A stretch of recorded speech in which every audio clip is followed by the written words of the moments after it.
Özbek pilavı tarifi.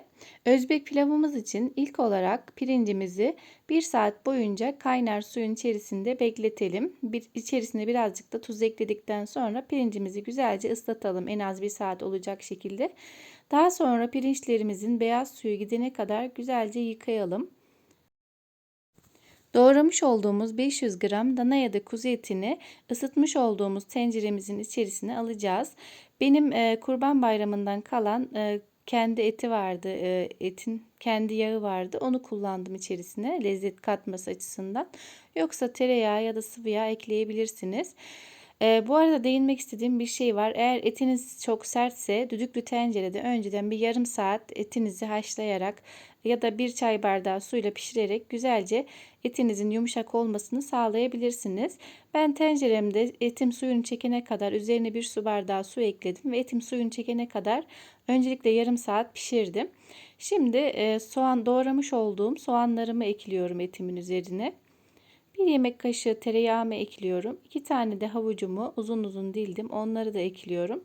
Bunlar da güzelce kavrulduktan sonra etimin suyu vardı. Bir kenara almıştım onu. Onu da 2 su bardağı olacak şekilde onu da ekliyorum. Ve suyunu çekene kadar etimi yine pişiriyorum. Yani toplamda etimi ben 1 saate yakın olacak şekilde yarım saat öncesinde yarım saatte daha sonra olacak şekilde yaklaşık 1 saat olacak şekilde etimi pişirmiş oldum ki etim yumuşak oldu. Eğer bu işlemden geçirmek istemiyorsanız dediğim gibi düdüklü tencerede etinizi önceden pişirmeyi yapabilirsiniz. Suyunu süzdürmüş olduğum pirincimi de ekliyorum. Çok fazla karıştırmadan üzerine hemen suyunu ekliyorum. Ben 4 su bardağı su kullandım. Daha sonra yemeğim suyunu çektikten sonra baktım birazcık pirinçlerim diri kaldığı için 2 su bardağı daha su eklemesi yaptım. Bu pirincinizin kalitesine göre farklılık gösterebilir, su eklemesi yapabilirsiniz siz de.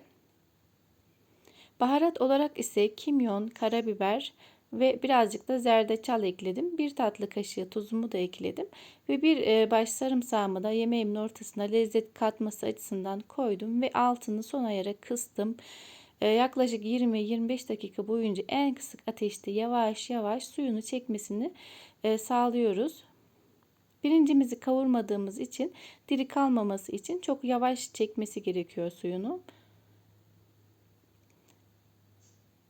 Evet, ocağımızın altını kapattıktan sonra bir saatte üzerini bir sofra beziyle örtelim tenceremizin ki güzelce pirincimiz dinlensin ve güzel bir kıvam alsın.